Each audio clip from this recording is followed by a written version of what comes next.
दोस्तों, मैं आप लोग का क्वेश्चन बैंक का 2009 ईस्वी से जो भी पूछा गया है, अभी तो फिलहाल मैं ज्योग्राफी का करवा रहा हूँ।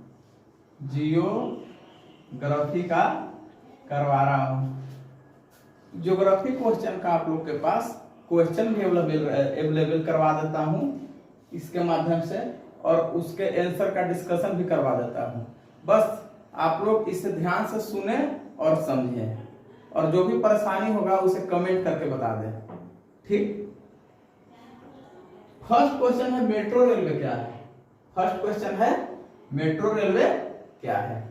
मेट्रो रेलवे जो होता है, मेट्रो रेलवे, जैसे भारत में रेलवे का विकास तो 1853 से चालू हुआ। भारत में रेलवे का विकास चालू हो गया 1853 से। ठीक।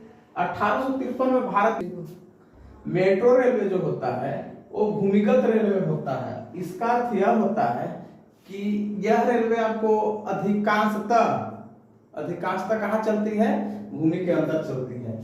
भूमिगत का अर्थ होता है, भूमिगत का अर्थ होता है भूमि के अंदर, भूमि के अंदर। इस तरह के रेलवे से आपको प्रदूषण बहुत कम फैलता है, चूंकि यह विद्युत से चलती है, और ट्रैफिक तो बहुत ही कम होगा, क्योंकि भूमि के अंदर चलती है। तो मेट्रो रेलवे क्या है भाई? तो वैसा रेलवे जो भूमि के अंदर, वैसा रेलवे जो भूमि के अंदर चलती है उसे हम मेट्रो रेलवे कहते हैं। यानी कि भूमिगत चलने वाले रेलवे को क्या कहते हैं हम लोग? मेट्रो रेलवे कहते हैं। मेट्रो रेलवे पहली बार भारत में 24 अक्टूबर 1984 को कोलकाता शहर में चलाई गई। 24 अक्टूबर 1984 को पहली बार मेट्रो रेलवे कोलकाता शहर में चलाई गई। यह छोटा या किसी मेट्रो रेलवे जो है वो चलाई जाती है बड़े बड़े शहरों में चलाई गई है भारत में। अभी फिलहाल भारत में मेट्रो रेलवे कोलकाता के बाद दिल्ली, मुंबई, चेन्नई, बेंगलोर, लखनऊ जैसे बड़े बड़े शहरों में चलाई जा रही है। यह क्या करती है कि बस उसी जो शहर हुआ, कोई बड़ा शहर हुआ, उस शहर के बड़े बड़े जगहों को, वैसा जगह जो बहुत नामी होते हैं, उस जगह को क्या करती है? आपस में जोड़ती है, वही का स्टेशन भी होता है। ठीक है, मेट्रो रेलवे हो गया। आगे है महानगर। महानगर क्या है? तो महानगर वैसा नगर जिसकी जनसंख्या 10 लाख से अधिक होती है। वैसा नगर जिसकी जनसंख्या क्या हो? 10 लाख से अधिक। तो महानगर का विकास अलग अलग क्रमों में हुआ। तो भारत में सबसे पहला महानगर आपको कोलकाता, भारत में बनने वाला सबसे पहला महानगर हुआ कोलकाता।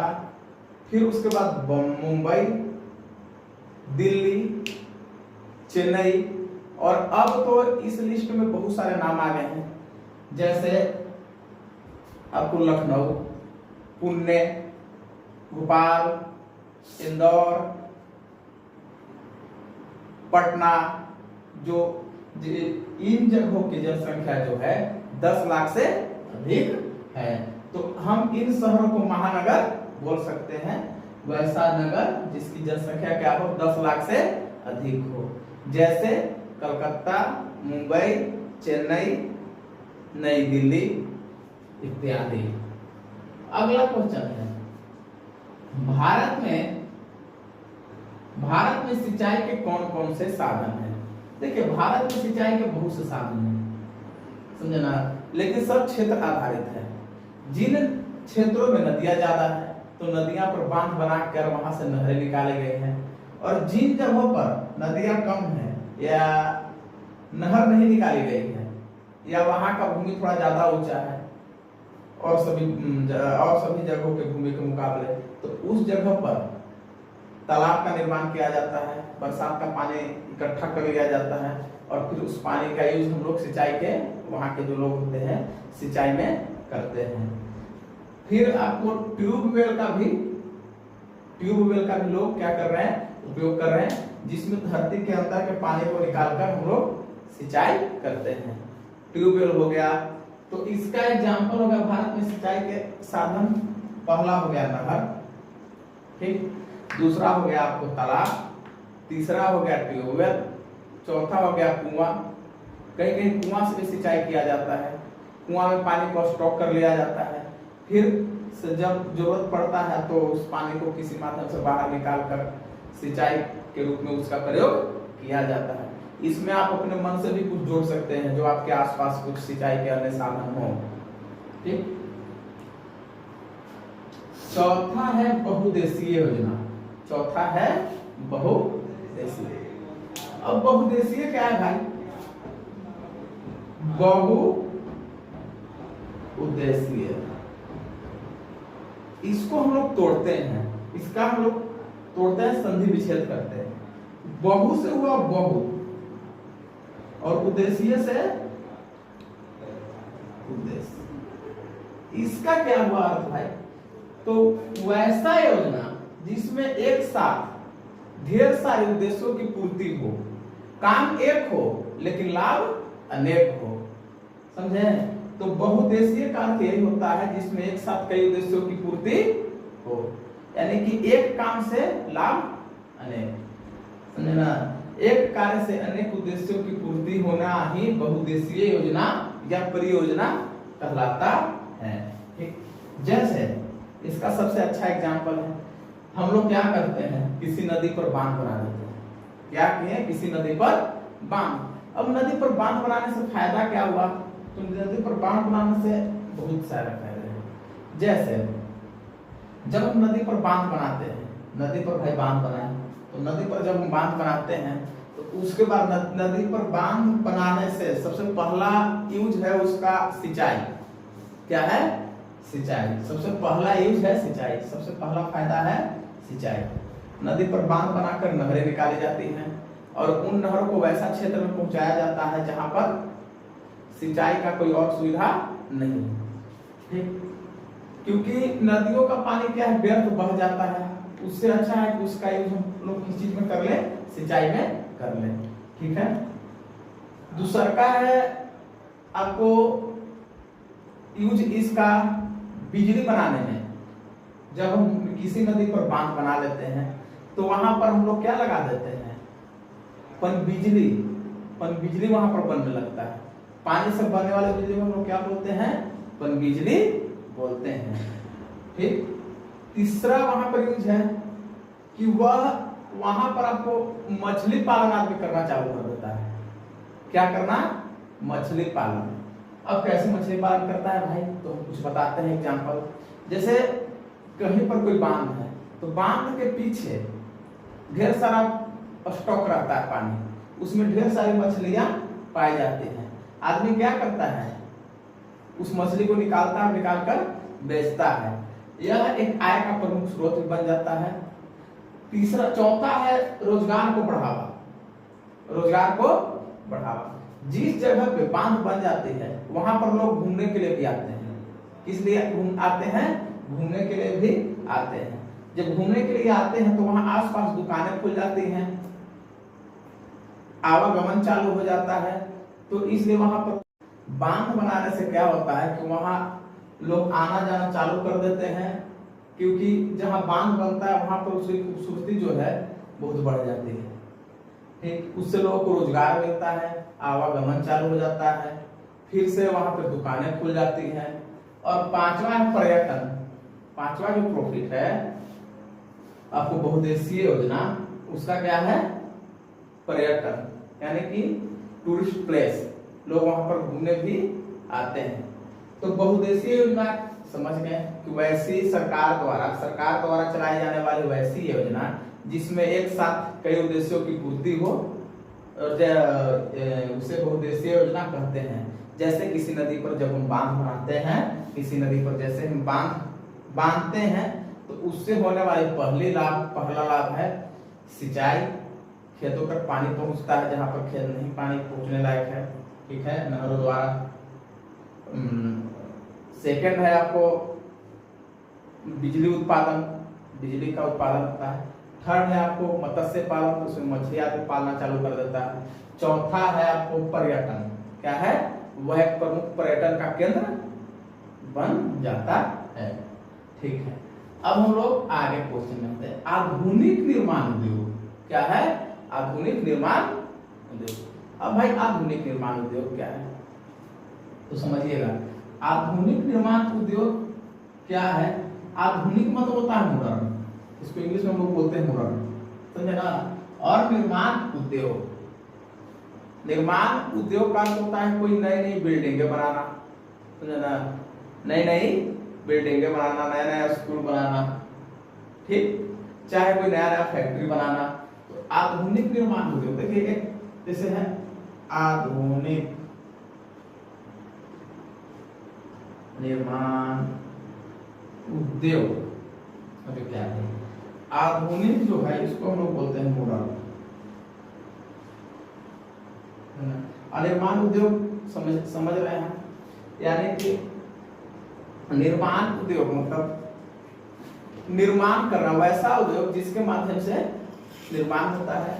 तो पहले के जमाने में क्या है, लोग पुराने तरीके से किसी चीज का निर्माण करते थे, समझे ना, पुराने तरीके से किसी चीज का निर्माण करते थे। लेकिन आधुनिक निर्माण उद्योग में क्या है, समझे ना, इसका डिफिनेशन इस प्रकार होगा कि नई तकनीकों के माध्यम से, नई तकनीकों के माध्यम से, नई तकनीकों के माध्यम से उद्योग के निर्माण में, नई तकनीकों के माध्यम से उद्योग के निर्माण में बदलाव करना, या इसको सबसे अच्छा डेफिनेशन ऐसे दीजिए कि नए तकनीकों के माध्यम से, नए तकनीकों एवं ज्ञान के माध्यम से जो हमारा निर्माण कार्य है, निर्माण कार्य करने वाले उद्योग पहले से बेहतर गुणवत्ता के साथ निर्माण करते हैं, पहले के बेहतर गुणवत्ता के साथ निर्माण करते हैं।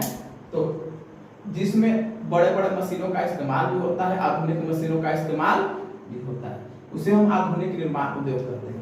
इसको हम एग्जाम्पल दे देते हैं, जैसे मान लीजिए पहले बिल्डिंगें बनती थी, पहले बिल्डिंगें बनती थी तो कोई विशेष मशीन का व्यवस्था नहीं था, कोई मशीन का व्यवस्था नहीं होता था, आदमी उसमें काम करता था, मिस्त्री लगा दिए, उसको मतलब अर्श से लेकर फर्श से लेकर अर्श तक उसको पहुंचा देता था भाई नीचे से, जिसमें बहुत समय भी लगता था। क्या लगता था? बहुत समय। फिर धीरे धीरे समय बीतता गया, नए नए मशीनें आती गई। जब नए नए मशीनें आई तो उसके बाद क्या हुआ, उसके बाद उसके जो मकान बनाने का गुणवत्ता है उसमें सुधार हुआ, गुणवत्ता में सुधार हुआ। कि मशीन में आदमी के साथ साथ मशीन भी कार्य करने लगी। आदमी हम देखते हैं कि अगर ढलाई होता है छत का तो वहां पर मशीनें जो लिफ्ट के माध्यम से जो है, जो छड़ सीमेंट बालू रहता है उसको, छड़ तो पहले लेकिन जो सीमेंट रहता है उसको कहाँ पहुंचा देता है, ऊपर पहुंचा देता है, ठीक। तो इससे क्या हुआ, समय का बचत हुआ और निर्माण उद्योग में मजबूती आई। तो इसी को हम लोग बोलेंगे आधुनिक निर्माण उद्योग, नया जमाना वाला आधुनिक निर्माण उद्योग। अब अगला क्वेश्चन है विश्व जनसंख्या वितरण। अब क्या है विश्व जनसंख्या वितरण में, आप समझिए जो विश्व जनसंख्या वितरण है, अब जैसे हमारे दुनिया में बहुत सारे ऐसे देश हैं जहां पर जनसंख्या कम पाई जाती है, कहीं कहीं पर जनसंख्या ज्यादा पाई जाती है। अब इसके बहुत सारे रीजन हैं। अब रीजन में क्या है भाई, तो भौगोलिक दृष्टि से पहले हम लोग रीजन को देखते हैं कि विश्व जनसंख्या वितरण की जो प्रमुख विशेषताएं हैं, इसमें सबसे पहला आएगा उच्चावच।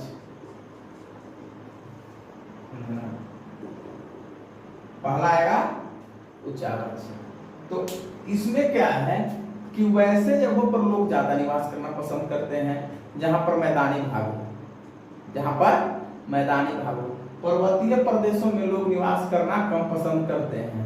तो इसलिए विश्व में वैसे देशों में जनसंख्या ज्यादा है जहां पर मैदानी भाग है, वैसे देशों में जनसंख्या ज्यादा है जहां मैदानी भाग है, वहां पर जनसंख्या ज्यादा है। पर्वतीय प्रदेशों में जनसंख्या कम है, या शुष्क प्रदेशों में जनसंख्या कम है। शुष्क प्रदेश बोलते हैं सूखा, यानी कि जहां पर गर्मी ज्यादा पड़ती है, भूमध्य रेखा पर। तो भूमध्य रेखा जो होती है पृथ्वी के बीचों बीच जो रेखा पार करती है उसे बोलते हैं भूमध्य रेखा। भूमि मध्य से बीचों बीच। अब क्या है वहां पर जो है जैसे वेस्ट इंडीज, तो वेस्ट इंडीज जो है वहां पर वो भूमध्य रेखा के पर मतलब वह जो देश है वो स्थित है। छोटे छोटे टापू मिलकर बहुत सारे टापू है, उसको नाम दिया गया है वेस्ट इंडीज। तो वहां पर सूर्य की किरणें सीधी पड़ती हैं, समझे ना। तो वहां पर जब सूर्य की किरणें सीधी पड़ती है तो वहां पर गर्मी बहुत ज्यादा होता है, इस कारण वहां की जनसंख्या क्या है, बहुत कम है। ठीक, तो मैदानी क्षेत्र में जनसंख्या ज्यादा है, पर्वतीय प्रदेशों में जनसंख्या कम है। चाहे वैसा स्थान जहां बहुत ज्यादा गर्मी चाहे बहुत ज्यादा ठंड थी, तो वैसे देश जो उत्तरी ध्रुव या दक्षिण ध्रुव के नजदीक स्थित हैं, वहां पर ठंड बहुत ज्यादा गिरती है और वहां पर लोग कम निवास करते हैं। चाहे वैसा जगह जहां पर रेगिस्तान पाया जाता है, यानी कि जहां पर मरुस्थल पाया जाता है, मरुभूमि पाया जाता है, क्योंकि मरुभूमि में हम किसी चीज का उपज नहीं कर सकते या बहुत कम कर सकते हैं, इसलिए लोग वहां पर कम निवास करते हैं। वहां का जलवायु भी बहुत गजब का होता है, जहां पे ज्यादा बालू पाया जाता है, जहां रेतीला मैदान पाया जाएगा, वहां का जो तापमान है दिन में बहुत ज्यादा रहेगा। दिन में क्या हो जाएगा, बहुत ही ज्यादा हो जाएगा, करीबन 50 डिग्री सेल्सियस से ऊपर चला जाता है। लेकिन रात में क्या होता है कि रात में वहां का तापमान बहुत ही नीचे गिर जाता है, रात में तापमान बहुत ही नीचे, इसलिए लोग वैसे जगहों पर भी रहना पसंद कम करते हैं। तो इस चीज को आप लोग वहां पर लिख दीजिएगा, अगर क्वेश्चन आ गया तो विश्व जनसंख्या विकल्प के प्रमुख विशेषताएं बताएं। अगला क्वेश्चन है वृद्धि एवं विकास। वृद्धि एवं विकास, वृद्धि और विकास, इसको पहले हम लोग समझ लेते हैं।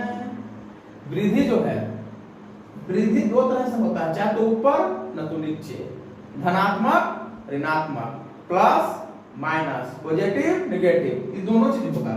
वृद्धि में चाहे तो आप अमीर बनेंगे, नहीं तो फिर गरीब बन सकते हैं। ठीक, आपकी आर्थिक स्थिति अच्छी भी हो सकती है, खराब हो सकती है, तो एक दोनों होगा, धनात्मक यानी प्लस,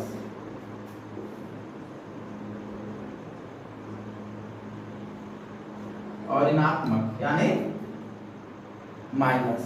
धनात्मक भी होगा, ऋणात्मक भी होगा, उसको हम लोग बोलेंगे वृद्धि। यानी कि जब मनुष्य आर्थिक, शारीरिक या मानसिक रूप से धनात्मक या ऋणात्मक, समझे ना, धनात्मक या ऋणात्मक रूप से आगे बढ़ता है तो उसे क्या बोलेंगे हम लोग, वृद्धि। और विकास जो है यह हमेशा धनात्मक होगा। जैसे कोई आपको बोला कि आप विकास कर रहे हैं, विकास कर रहे हैं यानी कि आगे बढ़ रहे हैं, मतलब आगे बढ़ रहे हैं, नीचे नहीं आ रहे हैं। नीचे आने का सेंस वृद्धि में होता है, समझे ना। यानी कि वृद्धि जो है हमेशा धनात्मक और ऋणात्मक दोनों हो सकती है, विकास हमेशा धनात्मक होगा। क्या होगा, धनात्मक। वृद्धि और विकास के बीच जो है अंतर यही है। आगे है जल विद्युत शक्ति का विकास उत्तर भारत में क्यों हुआ, 3 को कारण बताना है। तो जल विद्युत शक्ति